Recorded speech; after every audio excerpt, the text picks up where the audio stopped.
La la la la la la la la la la la. Panjabi MC. How you doing, man? Welcome. Yeah, thanks, man. Nice to be on this B-side breakdown It's an honor to debut have you here. debut episode. Yeah, well, it is only right to have you as the first guest. No, thanks, man. What better way to launch the show than to have someone of your stature? No, thank you. That's I guess shaped our scene in the UK, and I guess shaped the sound that everyone else has followed in India and Canada. So Yeah. I think it was only right to have you. Okay. So, No, thanks for thank having me you. on. It's a Um, pleasure. So I guess this show is all around. I wouldn't call it a standard interview. Okay. I wouldn't call it a standard. Okay, uh, where did you start? Blah blah blah. But they will have an element of that. But what I Mm. want to focus on is actually you as a person and how how you are influences your sound, influence your journey, and I guess the success that you've gained along the way, and I guess the tips that you would want to give to the future generation. Obviously, there's a lot of talent coming through, and directly or indirectly, they'll be because of you.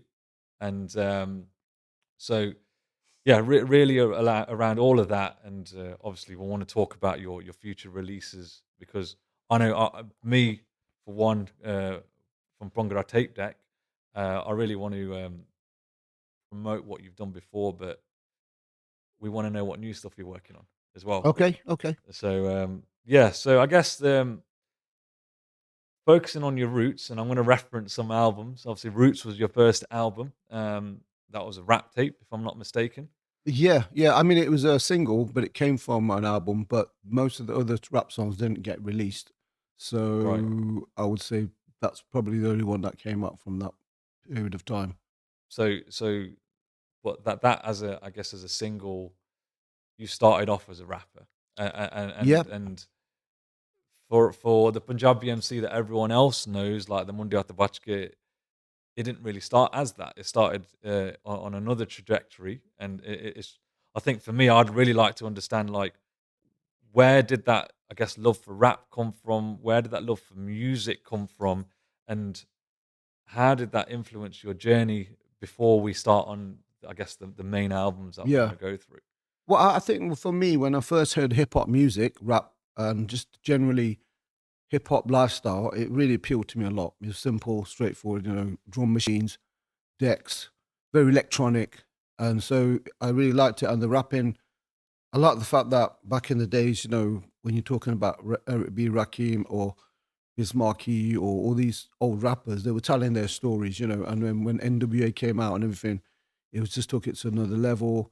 So I've always been into the rap thing. So myself, I got into rapping, writing poetry and rapping. And I used to just rap on, in those days, you used to get like breakbeat records Mm. with instrumentals and Yeah, stuff. yeah. So that's it. I mean, I started rapping on there. And then I got into production because I started sampling like basically my parents' Desi songs, which were Yeah. on vinyl. And those Desi songs used to be panned with the vocal on one side and the kind of percussion on the other. So if you took one side, you could almost have of just a vocal. So they were quite easy to mix in that sense. They were like perfect for mixing onto hip hop breaks. And the reason I did that is because you couldn't really get Desi loops, for rappers. Mm. They were all kind of mainstream hip hop, and there was nothing Desi element mixed to it. So when I started mixing the Manik and like Shindar, Lal Johns and everything into that, it created a really good sound, which everyone was down with. But with the rapping thing, I don't think, with the market and the demographics I was dealing with, they weren't really feeling my rap Right. sort of thing. So at the end of the day, I did a demo tape for the, I took it to a load of labels. Mm. All the labels came back to me and said, "Yo, we love it, right?" And I thought, okay, and I had about 3, 4 rap songs on there, and then I had this like Desi track, God I'm allowed at the end, just like that's the song they wanted. Really, they didn't want the rap songs. So then, then I decided to like, okay, I'm going to go with one label, and they were like, "Look, can't you just take the moniker off and put our singers on there? Remix our stuff instead of like, so we've got the rights to it and stuff like that." So that's what I started doing, remixing like just that stuff. And the first album, yeah, that's what I did, was called Sold Out, meaning that, okay, I'm going to do this for a while, and then I'm going to go back to my rap. And then I did the next album called Another Sellout, because then I thought, they wanted another album. You know what I mean? So I did another one. But then when I went to India, because then my mate Iqbal, he said to me, look, why don't we just record Chinda and Manik? Why don't we just go to India and record them? They're going to be efficient to record as well. So I was like, what? Are they still singing and stuff? You know, they're still on it. And he goes, yeah, they're still doing it. So we went out of there. When I went to India, then that's when really my real interest for Bhangra and Desi music came, you know, and I thought, this is hip hop. Mm. You know, these guys are like rappers basically. And so that's why, you know, and because the market was already established for me, so I carried on doing that more, I would say. But I always included a rap song or something on the albums or something just to keep myself within the practice of doing it. But going back to, I guess, you taking your parents' records and then, I guess, isolating the instrumental or the percussion from that, was it always a conscious decision from your side to include that dissy element in your Yeah, raps? that's what I wanted to do. I wanted to make hip hop beats that were based on like more Indian samples and desi stuff, you know. Yeah. Like just like with the mainstream hip hop where they used to base it on James Brown and whatever. And I thought it'd be good to base it on Marnik and people, and that's how it all started. But in those days, I mean, the desi market, they really like hated rap, you know, and even like English and whatever. They went down that with that, you know. And I think it was like Mirza Part 2, which is a song that came out in 97. And that's when I remember going to a daytime at the church and they were rapping the rap, you know, the English rap. And that's the first time I thought to myself, you know, that, yo, they're rapping the rap, you know what I mean? So that's the first time I heard like this, the demographic rapping. Yeah. And then that's when I thought to myself that, you know, if they're going to rap in English, it's actually easier to break like Indian music into the non-Asian market than it is to bring Western music into the Asian market. You know, so if that's happened, it could go the other way as well. I think though, from just looking at history prior to you coming onto the scene, like we had all the bands in the 80s and they were obviously doing the whole fusion sound with Western instrumentation along with the Eastern instruments. So there was always an element of, okay, the two worlds between Western and Eastern are colliding and creating a sound that has now become our staple. Yeah. But to do it in the way that you did it, the hardcore hip hop with the Punjabi folk, that hadn't been done before to that extent. I mean, you had producers coming onto the scene in the early 90s, late 80s, like Bali Sagoo, that was experimenting with that, with Yeah. Bam Bam. But I guess when the albums like Sold Out, Another Sellout, 100% Proof, and I'll mention another one later on because that's one of my favorites. That was unheard of, but that influenced a whole generation of producers and singers to come on the scene. And did you know at that point what you were doing was going to impact the scene as much as it did? Or was it just something that you thought, it's natural for me and I'm just doing it because it under it's like, this is me? Yeah. No, there's an element of that, but there's also an element of what facilities I had. Yeah. You know, because it's like I couldn't go up to like well, you know, a lot of singers at first and say, "Can you sing for me?" You know, that's why when we went to India, it was pretty amazing that we could have had access to the legendary singers who were not in demand anymore, basically. So that's why they became available to us. But you know, I mean, when I was doing Sold Out and stuff, that was a case of the labels were giving me vocals and stuff that they already had previously recorded and released, and they wanted me to just do remixes. So that's what I did. You know, and then it's a case of like making a wage as well. Yeah. You know, so that's really there's not much else I could do apart from carry on doing my rap stuff, Yeah. which, you know, in a way I feel that I could have carried on doing, but it would have probably taken longer to cut across, and maybe the Bangra, without the Bangra element, it might not have cut across like mids or something. Yeah.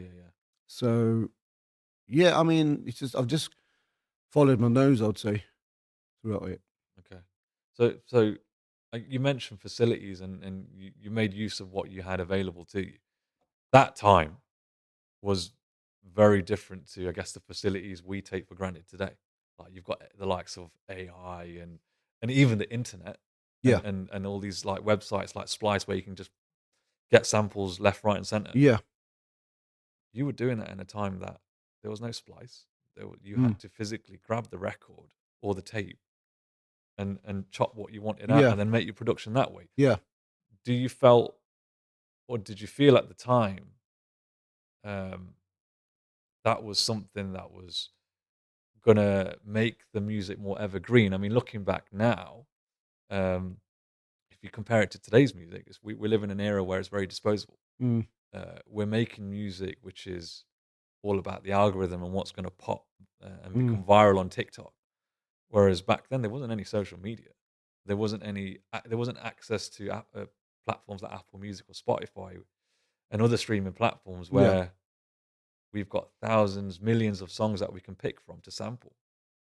So, like, did that influence your sound at all? Just in terms of what you had available to you, Yeah, I mean, a lot of the stuff I used to sample was actually, some of it was from the radio. right? So, I used to listen to the radio and then put it on cassette and maybe take some section of that or whatever. Mm, And then there was, yeah, the records, the vinyls that I had that were available, and CDs. I used to buy CDs from shops and stuff. yeah, yeah, So, and then the DJs were mainly the guys who got the new songs and had put them on white label or something, and right. then they played them at gigs first. Yeah, yeah, yeah. So there was clubs, there was radio, which was quite big, huge as an influence.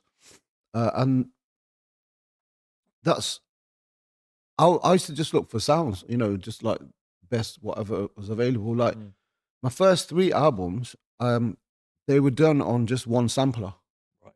right? And there was no music; it was all samples. So each song probably contained about 200 samples in each song. So the whole first 3 albums in 100% proof, they're all just samples. There's no music on there at all. Yeah. Nothing played on keyboards or anything. But even I mean, the way you constructed them and the way you put those songs together, Yeah, you wouldn't even think. I mean, it's such well produced tracks. Like you wouldn't even think that they're all samples. yeah, You think that the original production is like the mad thing for me because like I was listening to a few of your albums before today, and listened to Sold Out, and it's the Anarchy track on that. You've got classical in there. yeah. Where did that come from? It's The just radio. it's Yeah, just it's so just from random. Radio 2, I think. But yeah, I used to sample stuff, and because it was like, in those days, there wasn't much time stretch or facilities like that where, Right, you could time stretch, but you knew you're going to lose a lot of quality. right. So I used to avoid time stretching and stuff. But obviously pitching, you can pitch stuff into the same speed. Mhm.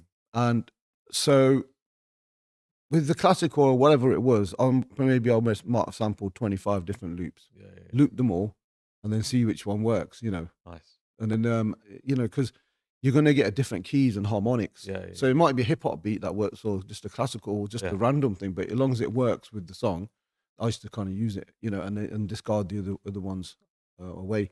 And then, for the drums again, I used to probably like sample 3, 4, 5 different beat loops from vinyls or whatever.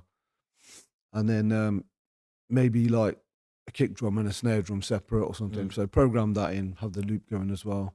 Bass line from somewhere else. Yeah, yeah. And, so sometimes it was just all in the same tempo. Sometimes it was running off tempo, but it was in like kind of the harmonic key of it. So I should then cut it up a little bit. But, it's just, we came from the days of like watching drum and bass producers, cutting up stuff and making these Mhm. beats. So that's the same sort of Norman Cook style of production, what I thought I enjoyed making, I would say. So it literally is like some kind of like mad scientist type approach where you're like cutting up things, experimenting, just seeing what works, and Mm, if it works, then you're going to put it out. mm. I Um, mean, that's the thing. And the market in those days, it was so small, I would say, that you could get away with sampling what you wanted, yeah, yeah, 100 samples yeah, yeah. onto one song. And because no one's going to, we didn't think that anyone's actually listening to it, to be honest, Right. you know. So, yeah, you could just sample away whatever you wanted. Yeah, yeah. Yeah. I think before I move on to Grassroots, because I guess that's the album that changed the trajectory of how you started making albums. So we've spoke about Roots, we've spoken about Sold Out, Another Sellout, and 100% Proof. Yeah. There was an album in the middle of that, Magic Dizzy, Yeah. but it never had your name on it. Like that album, No. it's black and white cover. It says Magic This Seed. I mean, for those that open the inlay up, they will know that it says the laboratory on it. So they'll have to figure it out that way. But why did you not put your name on that one? Because as an album, Yeah. it's sick. Mm. Like to the point where the Mirza track, and I'm not even lying, it's my ringtone on my phone. Okay. That's the level I'm thinking. Yeah. This album's sick, but why did you not put your name on that particular album? I can't remember why, but I think because at the time this album came out on kind of my label, Right. so I distributed it myself, sort of thing. So I think it might have been for copyright reasons or whatever. I'm not sure exactly what it was, but I decided to I didn't want to put my name on there, and I didn't think that everyone would realize it was like my album or I produced it or anything like that. And a lot of the stuff was just done. I think that album probably was done in a couple of days, the whole album or whatever. So it was just, I thought we were gonna like I'll do quite a few, because in those days, people wanted like collector's tapes, the limited edition tapes. Mm. So this one probably did maybe a run of 500 only, and I knew that 'cause if you only get 500 tapes, then people are gonna want them. So I thought I'd just do loads and loads of 500 runs, different albums and quick productions, and just because they're rare, people are gonna want them, which they did. But then I never got around to doing any more. The mad thing with that tape for me though is like you mentioned that you probably got 500 made. I've been collecting music for years and buying tapes and CDs and all that kind of stuff. Magic Dissy was the one that was driving me insane because I couldn't find it anywhere. Okay. And I mean, I don't even think I got a copy of that. So. Well, I probably have to be obliged to give it you, given that it's your own album. Yeah. But that album, my mama used to collect loads of tapes and stuff, Okay. and he had it in a crate. And I looked at him, I was like, "Do you know what you've got here?" No, it's just Yeah. Magic This Year. I was like, "It's Punjabi MC's like, first remix tape of folk songs." He's like, "Take it if you want it." I was like, "That's treasure. That's literally on display in my office at home." Sick. So Yeah, I mean, even the Roots one, it was, I think, for about 15 years or 20 years, it was still in the shops. right, It's like there's a couple of shops that are still in there. So, and then once I had to go and buy one myself. yeah, But then I discovered that this guy the guy I distributed it through, he had some copies. 'Cause I met him a few years later, and I've still got about 40, 50 copies left. So he gave me a box of them. So then, yeah, I've got the Roots one, probably about 10 tapes left now or something. That's it. Magic This Year, I don't think I've got that. Yeah. I guess before we move on to grassroots, given that it was all original production, Yeah. I think now would be a perfect time to take a break.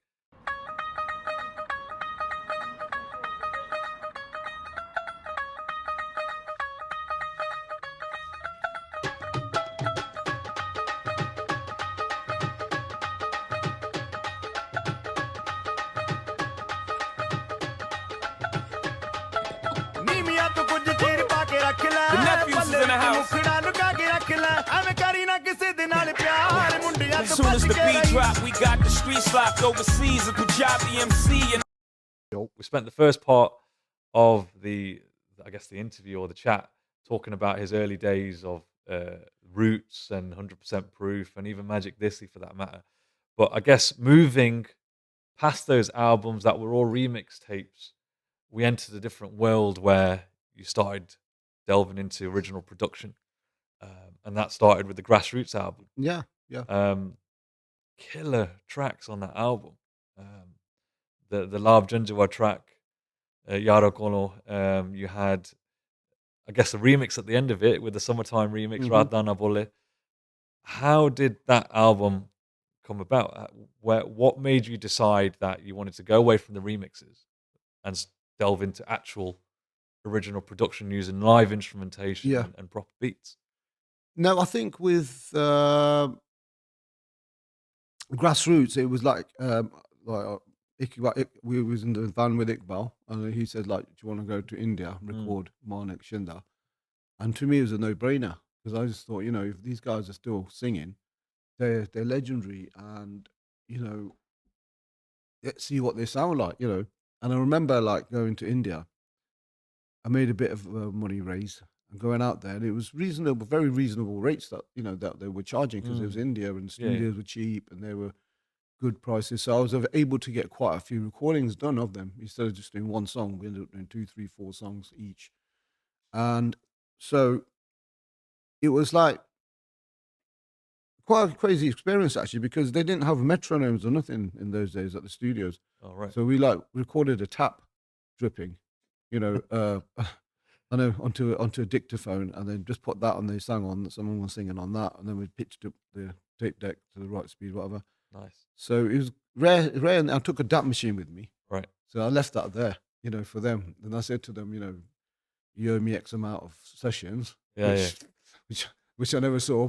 But yeah, so I took my own DAT machine there. So anything that was doing, just recorded it straight onto the DAT, and Mm. then brought the DAT back, tape back. So that's how I recorded it, and it was like, yeah, it was quite an original experience. And I thought, working with writers, getting all the concepts, ideas done first, it was quite new. But meeting them guys, like I said, I mean, it brought me to realize that the Punjabi market is like the rap market, is like rap.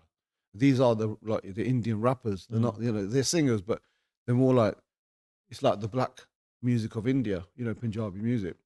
So that's why I got into the whole vibe of recording like Punjabi desi hip hop, Mm. like fusion songs, and I got in and I thought maybe like this is for me more than rapping Right. sort Okay. of thing. So that's where that my mindset was a bit different, and so recording with the percussions. I mean, I did record stuff previous to that when I did like Sold Out. Right. There was some songs where we remade dissy stuff, like I said, for the label, Mm-hmm. and we got Mitchie and people to sing it and stuff. So those songs were rewritten, but they were kind of like just cover versions of the original with maybe a few lyrics changed. But then, yeah, with Grassroots, I think with Jinder Mai, that was probably the first chord I ever played, Right. and Iconic.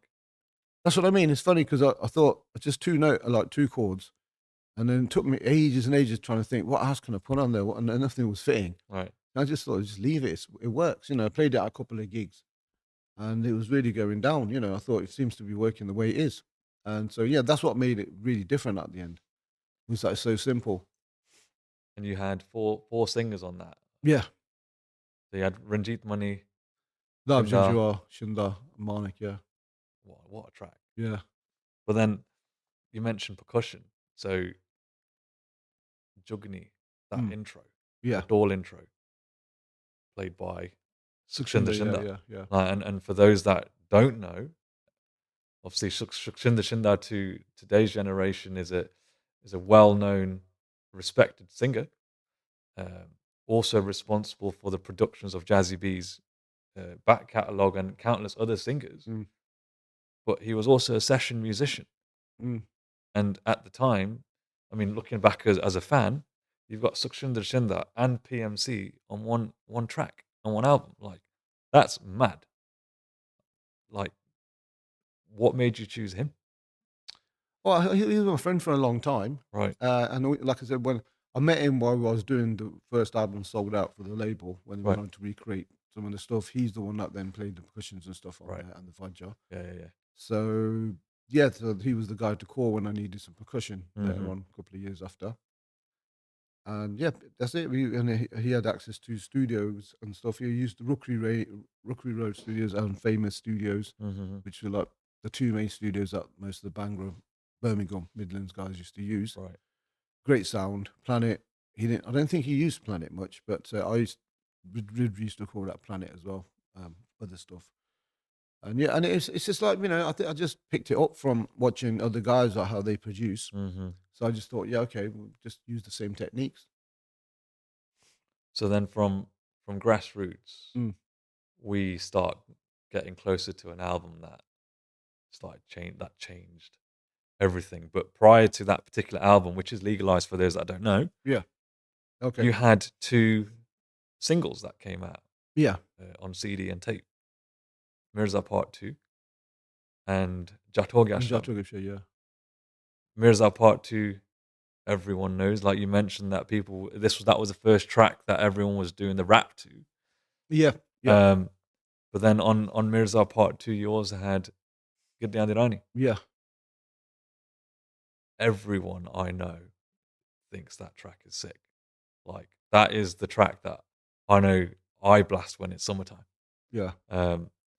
Did you know, like, what even made you think that? Like, let's put the Shabba Ranks Mr. Loverman beat Yeah. on Giddy Rani, and it would just fit so It fits so well. Yeah. perfectly.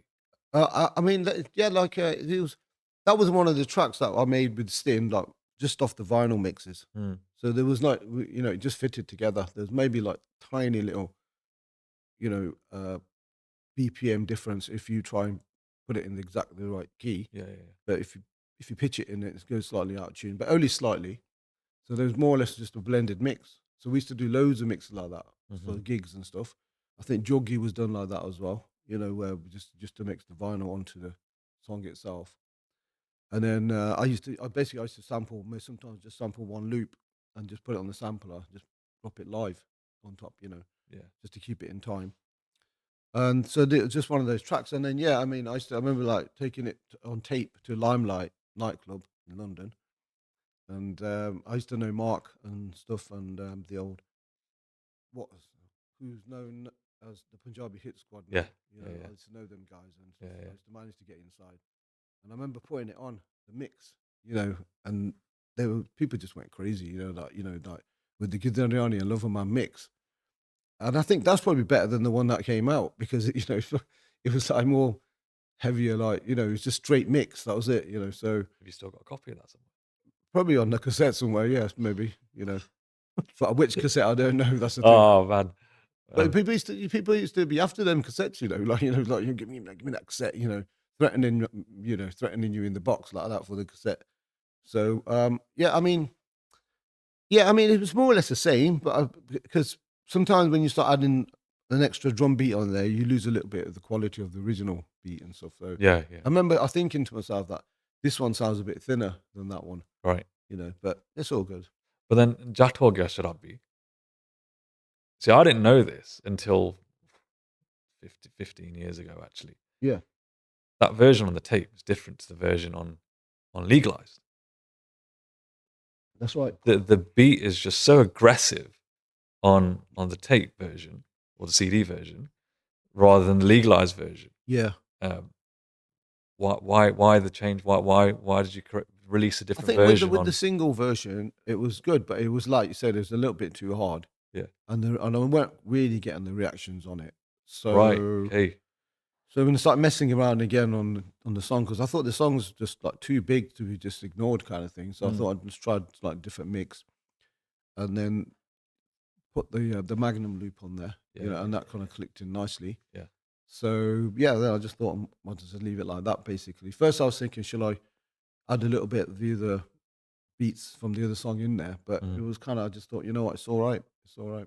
And sometimes I like having stuff which, like the Jatwele Shabi single didn't probably do too well on sales wise, So sometimes it's good to have that because then they become more collectors, more rarer, Yeah. And then if you got something that's not even available anywhere else except for on that single release, then I think that's the best thing. Like with tapes like the Jat Ho Gaya Sharabi single, even 100% proof, because you can't get that on streaming platforms. no, As a fan of music, it makes me think, oh, I'm in an exclusive club because I've got a certain tape that no one else has got, or you can't. It's not widely available.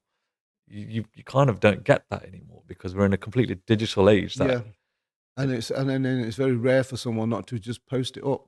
yeah. Like I think Sold Out is now available, but someone's just posted it. Yeah. It's not like officially available. Right. Okay, and now we move on to, I guess, the Legalized. album that had that track on. Yeah. Munde Aate Bachke. So Legalize is the album. Mm. Munde Aate Bachke featured on that. Mm. Anthem. Yeah. Like, what went through your head to be like, right, Lab Janjua, Night Rider? The Night Rider thing for me is like I already had the percussions, the vocal, and the arrangement, the tumbi, everything was there. And I actually tell you the truth, I was making a beat for it, which is very similar to the Night Rider beat. Right. But it was a James Brown beat. So it was like doo-dum, doo-dum, doo-dum, doo-dum, doo-dum, doo-dum, like a James Brown riff. And it sounded all right. Because then, you know, when I mean, I've probably tried a few different beats and ideas on it anyway by then. But then I was driving down the street and in the car and I heard the Night Rider, you know, Busta Rhymes. And I could tell that this is the perfect beat for the song. So then originally I thought all I do is I just do it as a kind of a 12-inch remix or something, but I keep the original mix because the whole point of Legalized was that there's no like copyright infringements. Everything's legal now. Yeah. Everything's cleared. Yeah. So but then I thought it's a bit cheesy just having like just a loop on there like that, you know. But then when I programmed the other beat, which I thought would be the official mix, it just didn't sound anywhere near like this. And then I had the two versions. Okay. Then I tried to get the other one to sound as good as this, you know. And then I used to play it to people, you know, and say, "What do you think of this, bro?" And he's like, "Yeah, it's a good track." Then I used to play the Night Rider mix, and then this is sick now. I said, can't the other one be sick as well, you know? So then at the end, I thought at first, before the album even came out, I put it on a 12-inch, you know, and the 12 inches were flying out like mad, you know. And so that's it. We had to keep it like that, you know. I did say to the label, make sure you've cleared the sample, you know, but yeah, then we just released it like that. And for those that don't know, on that particular track, the Tumbi riff that everyone knows, like you ask anyone that isn't even from our community, they know that riff, Yeah, right? yeah. But that was played by Kes Bumrah, yeah. from Apna Sangeet. Yeah.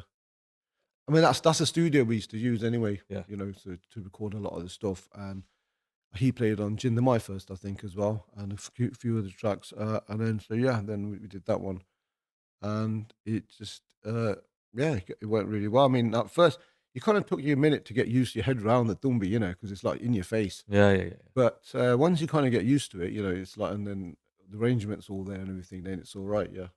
But the one thing I've noticed with your songs in particular, and I go geek level when I start listening to songs, there's the clarity of your mixes, of your percussion, of your beats, of your like string instruments, like your dumbi, etc. They're so clean. Like, did you make a conscious decision that right, I want this to sound as clean as possible? Because obviously the songs that come out that don't sound as good, but the songs are good, but they Yeah. just don't sound good. Like sonically, I think Yeah. your songs are probably the best in the game. Okay. Well, I did try and like take my time, you know, to get it right a little bit. You know, I mean, if it's a case of a song's a bit smudgy, then I try and, you know, take that smudginess out of it as much as I can. Sometimes you can't because it's the raw samples a bit, whatever. But then I'll try not to use stuff that's not too clean, and unless I want that kind of sound, lo-fi sound anyway. Yeah. And so I mean, there's a few like tricks like psychoacoustic tricks that you use, you know, but Don't reveal too much. Headroom. Hey, Don't reveal too much. no, I won't. Not that I know any, but I'm just saying. Nah. Yeah. That track, but I mean, I don't want to reveal my age too much, but I was quite young when that track came out, so Okay. I probably came across it more when it blew up. Yeah. 6 years later. Yeah. So, and that's when obviously Jay-Z discovered the track. Where did that even come from? Because that's not Punjabi MC hadn't, well, Punjabi music in general hadn't really crossed over that much into that realm. Well, if you think about it, though, I mean, when that song first came out into the Bangla market, you know, one of the first songs I ever heard like that was Big Pimpin', Jay-Z. Right. You know, so that would have been around 99 times. So he's, you know, in my mind, I'm thinking that he's already heard the song. Right. You know what I mean? The Bachige song. Yeah, They've already heard it, you know, and this industry is like, you know, if you create something, they're not going to come and ask your permission if they want to kind of rip off your idea Oh, and yeah. make their own one. You know what I mean? Own version of it. Yeah. They're going to just eat you. And then if someone's executing what they're doing better than you, then they're going to take your fan base, and Yeah. that's it.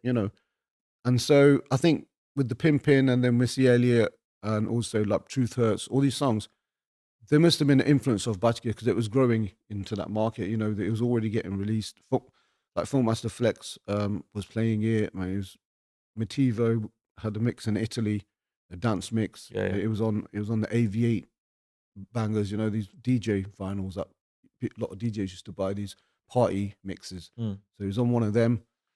Batman Scoop, all these guys, they were, used to do their own version of it. Right. Yeah. So it was getting bigger and bigger. And so that's where I think with Jay-Z, he thought it might as well just jump on the original because we're not going to be able to recreate this Right. idea, Okay. So inevitably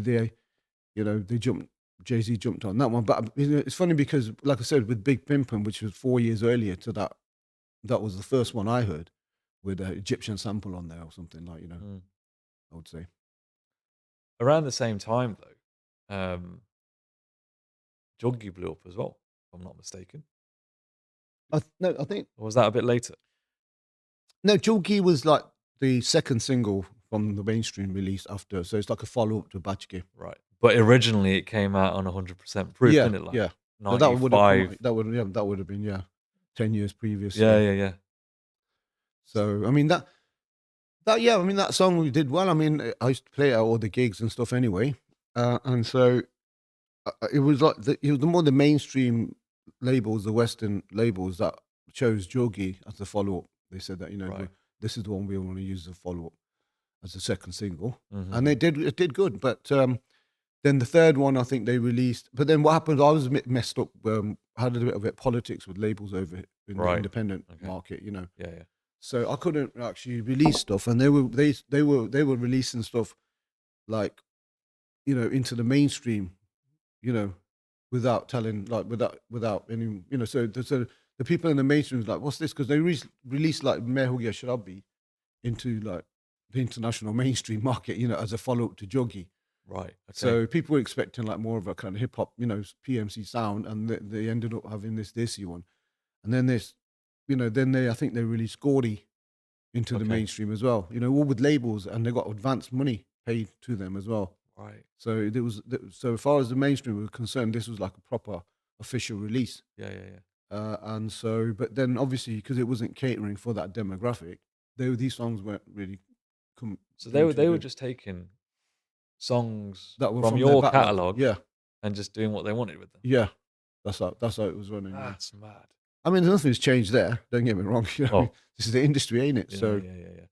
but I mean that's what happened. So eventually, I was in court for until about 3 years or something like that.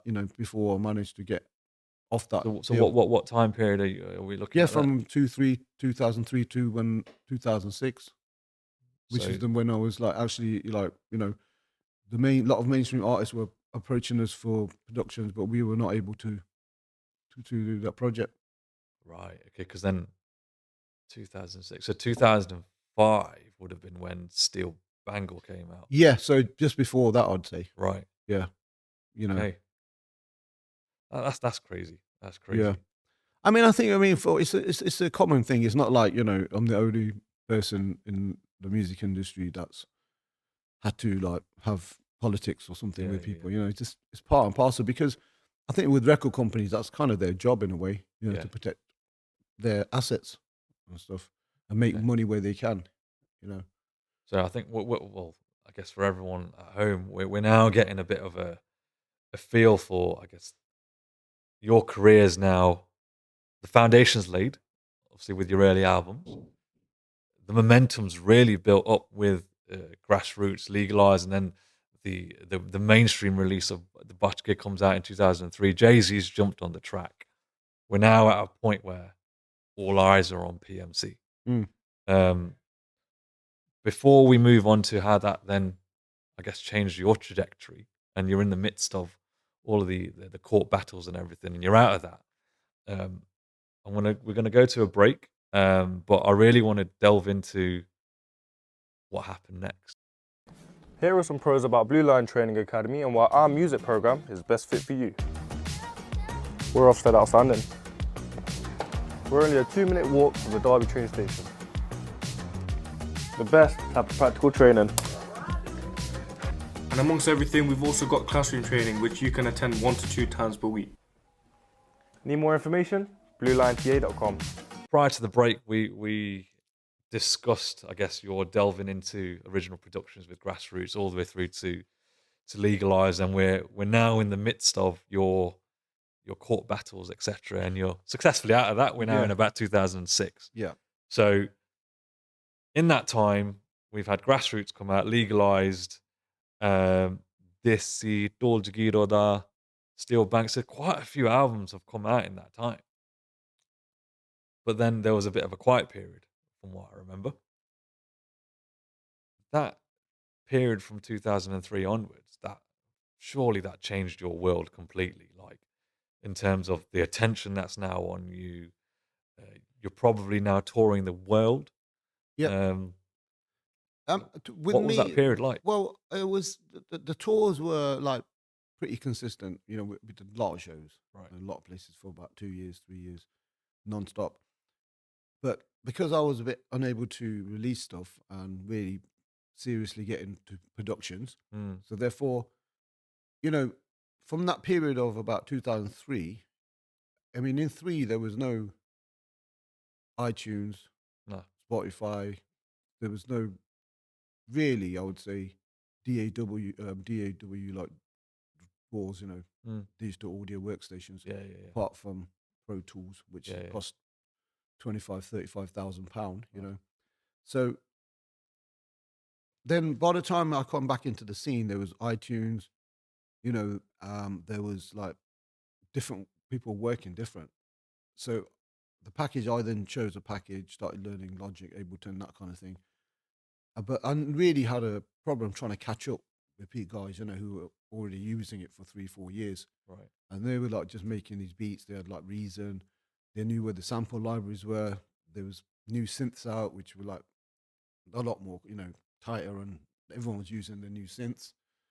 So I had a bit of a problem kind of catching up. So it took me a while to catch up. And that was really what I was doing in that period. And first I was touring. And then when I come back, you know, off the tours, you know, I had to like physically decline shows. I would say, you know, because it was like I'd had enough of doing so many, and I needed to get back in the lab. So that's why it was that there was a gap there. And then when I got back in the studio, it was a big learning curve for me, I would say. Did you feel that there was a bit of like pressure on your side because you had that gap and you had Mundi at the Bachke blow up? There was a bit of a break because you're so busy with shows that when I return as Panjabi MC with the release, I have to come back with a track or an album that's going to blow up. Yeah. Did you feel that kind Well, of there's pressure? that pressure is always there, you know, Yeah. when you're making tunes, you Yeah. know, every song has to do well. A lot of people, if you put so many not very good songs out, then people are going to lose interest. So, you know, that pressure is always there. Yeah. But I mean, I don't really, to me, I don't do music primarily for record sales or success or anything. For me, it's like a hobby, something I enjoy doing. And I do it for personal reasons in terms of like, you know, just staying happy. Yeah. Keeps me happy, you know. And so it's like, to me, it's like, even if a track doesn't do so well, it's not that much pressure for me because I just feel that, you know, I still had a good fun making it one. I still learnt stuff from it. Even when you make mistakes, sometimes your mistakes are bigger than your successes, you know. So I'm not. I feel like as long as I think the worst thing you could do is nothing. Yeah. So, you know, as long as you're doing something, then it's all good with me. No, absolutely. And I guess the biggest lessons come from those mistakes, as you've mentioned, but then they lead on to even greater success. Yeah. Later on down the line. Yeah.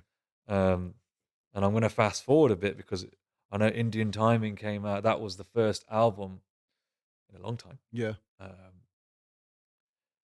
And that was 2000. I remember November 2008. I think it was when it came out. Okay. And for me, that's just a bit of a mad story of how I got that album, because I had to. Mum and dad didn't want to take me to get that album. Okay. They were like, we're busy. We'll take you another time. But I was like, do you not know this is Punjabi MC's album that's come out after ages? Yeah, they weren't bothered. So I had to get the bus to town. I live on the other side of Derby, so like our music shops are on the other side. Yeah. So I had to get a bus into town, which is about 15 minutes, and then I had to walk 40 minutes across town to go to the shop, buy the CD, walk back, and then get a bus back home just to listen to the album. No. That was the dedication. I thought, right, I have to buy that album when it Yeah. comes out straight away. But Well, when you love music, ain't it? You know. you'd do anything for it. I used to come all the way to Derby to buy from a couple of record vinyl shops and stuff. You know. Which ones in particular? I can't remember the names now, but 'cause it's been so long since Yeah, done yeah. it. But I remember like we used to go like probably from up to Nottingham, then to Derby, Leicester, then into Birmingham and back, to Coventry. And sometimes like there's only one copy of certain records, so we used to start fighting over it and stuff. Yeah. So yeah, but yeah, then I stopped taking people who were into records and just went on my own. Nice. But yeah, that's what you use it. It's funny when you think about it now because it was standard. Like we used to go to, Leicester, a couple of shops there, go through the thing, and then go to the next one in Derby or something. It's like Yeah, yeah. just to get records. But that hobby of crate digging, if you want to call it Yeah, that for me makes you appreciate the music more. And because now we're in a I don't want to sound old, but we have to move with the times and stuff. But we're in an era where we've got instant access to every type of music ever, yeah, and that art of digging for stuff isn't as, I guess, enjoyable because it's just there. Surely, like when you were doing it, there was a lot more appreciation because you just found a gem that you want to use. yeah. Well, it's in a way you're buying stuff to play at gigs as well. Yeah, So instrumentals that you can yeah, mix in yeah, and yeah. stuff like that. So I needed to keep up to date, but I was never like a vinyl person or anything like that. To me it was like a headache when the Oh, right. needles breaking, vinyl skipping, feedback, scratching, and needles flying off. You know what I mean? Carrying crates. So if you had to pick between vinyl, tape, and CD, what would you go for? I would stick with MP3s now. Just Straight straight off to the laptop, digital. man. You know what I mean? It's like the cassette, forwarding it like 15 minutes just to get to the next song. You just press the button now, innit? It goes straight away. Suppose. I suppose. Yeah. I mean, I guess living through those eras, you know all the pros and cons of every type of Yeah. media platform. Yeah, yeah. So I guess moving on to an album that featured an anthem, I guess a modern day anthem, the Raj album. Mm. It came out in 2010. Yeah. On that album, we had a track called Morni, Mm. but everyone knows it as Balle Balle because you made it that. Yeah. That was an anthem. Like, how did that even come about? Because obviously you've worked with a Short Gill a number of times before. Yeah. But it was just so catchy. Mm.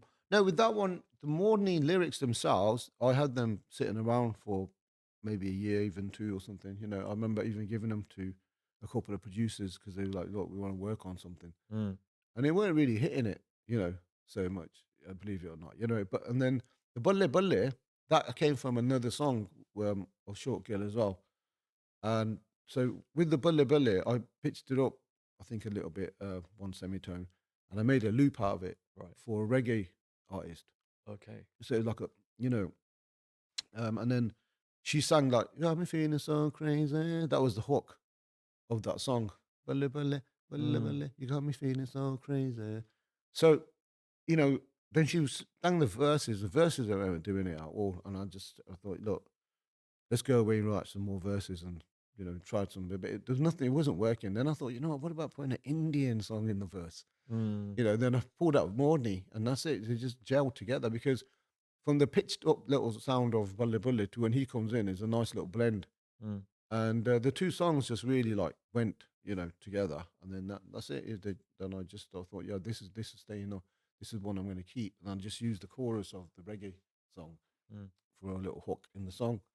And that's how it just came. I mean, a lot of songs just come from trial and error and stuff, I think, because I'm not really the biggest musician in the sense that if I knew something, half the stuff I do, if I knew if it was wrong, I probably wouldn't do it. Only because I don't know that it's wrong, that I keep doing it, like that, and then it works, sort of thing. But you're going based off feeling though, aren't you? If it feels Yeah, right, you're gonna do it. yeah. So But like even with Morny and stuff, if believe it or not, but like there's so much when I break it down now, it's like the percussion. There's loads of them that they're in different like keys. mm, You know what I mean? Innit? So like when one of the bridge percussions when it comes, it's actually in the wrong key. mhm, But I didn't notice it at the time. But I probably didn't realize that if you could do that trick or not. If you can do that. I thought as long as it sounds good. But now I've realized it doesn't really work as well as it probably could have. So I wouldn't do it anymore. But then again, then I tried to recreate that sound, and I couldn't get that sound either. right. Because I thought I want to do the percussion properly now, but it doesn't sound as good. It's just when that bit comes in, it just sounds flat again, like Yeah, it's just yeah, another yeah, part of the same song. So sometimes, it's like if I knew that, I wouldn't have been able to get that sound if I had that knowledge. But because I didn't realize it, I just did it. But I guess that all that's come naturally to you. That if you went based off a feeling, you've put together, I guess a song, if you want to call it that, with a certain recipe that you've got, and you put all the ingredients into that, and out comes a product which sounds amazing. Yeah, Um, I mean, it is like cooking with a recipe. Like making a food. You need good raw materials, and then a good recipe or whatever, yeah, and then it's like when people cook, if they make roti or something, it's like it's not exactly their own recipe, but they just learn how to cook. yeah. So and then you can tweak the recipe a bit. That's what it really is. It's just music is just very similar to kind of like consistently eating all the Yeah, time, yeah. listening to music. It's the same, really. So I guess talking of cooking and Yeah. recipes, I guess a perfect segue into talking about our sponsor, Beware Limited, that's responsible for the ultimate hot sauce trio collection by Mm. Punjabi MC. Now, where has that come from? Because we've touched on Mundi Atabachke, we've touched on Joggi, we've touched on Mordini. Yeah. As if by magic, we've now got sources of those same names. Yeah. Well, Where did that come the from? green chili sauce. I mean, going around like at places, I never really saw green chili sauce. Hot sauce. You Right. see the red sauce, Yeah, yeah. but not hurry med. Like the green chilies. Bit like because that's more Punjabi, and it's like that's what we used to eat, and Mm. kind of thing. So yeah, that's it. I mean, that's where originally like I was thinking for a while that it'd be sick to have a green chili sauce because it's not never no one's done it. Then in actual fact, then I did see a few different green chilies, but they were a lot bit more minty and didn't have that original green chili taste like a real chili. So that's where the original idea came from. And then with basically, I was just like, I was thinking to myself as well, because meeting people backstage, and this and that, it's good to have something that you can approach them with that they'll be interested in. And then, so that was where initially the idea of having something came from. Mm. But then from time we started making it, it was quite a long journey of trying different flavors and trying to get distributions or whatever, for the sauces. It sounds very similar to making a song, Yeah, finding the right label that wants to release the track, yeah, trial and error, picking the right ingredients to make sure that they gel, and then the final product is what you, in this case, taste. yeah, So it yeah, yeah. seems very And similar you got to the audience there as well who yeah, have to like it and stuff yeah, yeah, yeah. for it to become successful. So yeah, it's very much like making a food, making a product. Really, it's a product that's going out to a consumer, and whereas one deals with your ears, the other one deals with your taste buds. I suppose. And I guess the ultimate thing is to listen to your songs whilst you're having the sauce as well. Yeah, I suppose. Yeah, I guess so. I think I don't know. I mean, this the product's got to number one work for it, in itself, it's got to taste good. People got to want to buy another bottle of it Yeah, after it's finished. And so I know for sure that when I finish a bottle, and I need to get another one out, sort of thing. oh yeah, it's the same for me. I mean, I've tried and I've had all three of them, and they're very very moreish. Okay. That is almost exactly like your songs. So it's like you finish playing the song, I want to hear it again. I want to hear it again. Same with the sauce. So there's a theme here. Anything that Punjabi MC touches, you want keep wanting more of. Yeah. So Oh, talking and thanks. we wanting more of stuff, we need more music. What's going on with the new releases? Yeah, I'm working on another album at the moment. I'm working with some India singers Right. from the new generation, I would say. And so, yeah, there's some stuff coming out for sure. So, Have you seen a difference in the type of I guess the singers that you've got today and who you worked with in the yeah, 90s and the 2000s? What's changed in that? depending on the singer, but I would say on a general level, nowadays, like tuning is something that is is a given. Everyone's always tuning their voices, just because number one thing is that the qual like people are not used to hearing songs that are not tuned anymore Mm, vocally, that are not pretty much perfectly sung.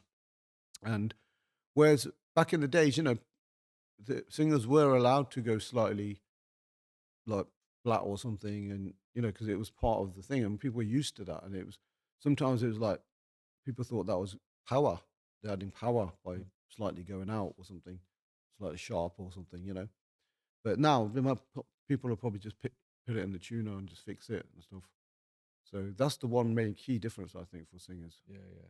And I guess with these new releases coming up, are you experimenting with new sounds or new type of beats, or are you working with types of music that you've been accustomed to throughout your whole life, and we're going back to the old Yeah, Punjabi MC sound? Or there is. I think it's a progression of the old sound. That's what I okay, would say. Yeah. and was that a conscious decision that you went back to that and progressed that further? Yeah, I think for at the moment the songs I'm doing are like that. So I Right. mean, I still want to do some more stuff which is totally different. Mm, Which is this stuff here that I'm working on now is pretty much different, but at mm. the same time, yeah, it has got its basis on the original kind of PMC sound, you might say. Right. Okay. Well, hopefully we're not waiting too long for that, because No, I know for one well, I'm I think waiting for that. there should be like one song coming out within a month or so, and then Brilliant. another one coming out by the end of the year. I'm hoping. Yeah. No, Yeah, I'm really looking forward to that. Looking forward to that. So I guess before we wrap up, one thing we haven't touched on is your influence in terms of uh, the impression you've made on all these singers that you're now working with in the new age. No doubt they were influenced by you. Um, there's people that we've worked with together in terms of uh, the show that we did in 2023, Mike's in Effect. yeah, There's one producer in particular that's heavily influenced by you. That's True School. Like, did you realize, or have you realized the impact you've had on the scene and on the producers and singers with what you've created and put out there? Because it's a phenomenal list of individuals that are there that can proudly say that I'm doing Punjabi music because of Punjabi MC. okay. Well, I think this, when you're doing music, you are going to influence other people who are like-minded and interested in doing music. So I'm sure there's been an influence onto the younger generation and stuff. So yeah, I'm grateful for that. Really. Yeah, and I'm sure with the releases that you've got coming up, that influence is going to carry on. I mean, Let's I, hope I mean, so. from my perspective, I mean, we've got all the tapes and CDs here. Yeah. Um, as a fan of Punjabi music, I know that half of the stuff that we listen to today wouldn't be here if it wasn't for you. Okay. And as a fan, I can only thank you uh, for for putting those songs out, putting those tapes out, those albums, those singles, because there wouldn't be a scene here without you. So that's a personal thank you from myself. No, you're welcome. I mean, I don't know if I totally wholeheartedly agree with that, but yeah, I'd like to have your opinions. Nah, well, I think for now we'll wrap up the interview Okay. now. Punjabi MC, thank you for Thanks for having popping me. down.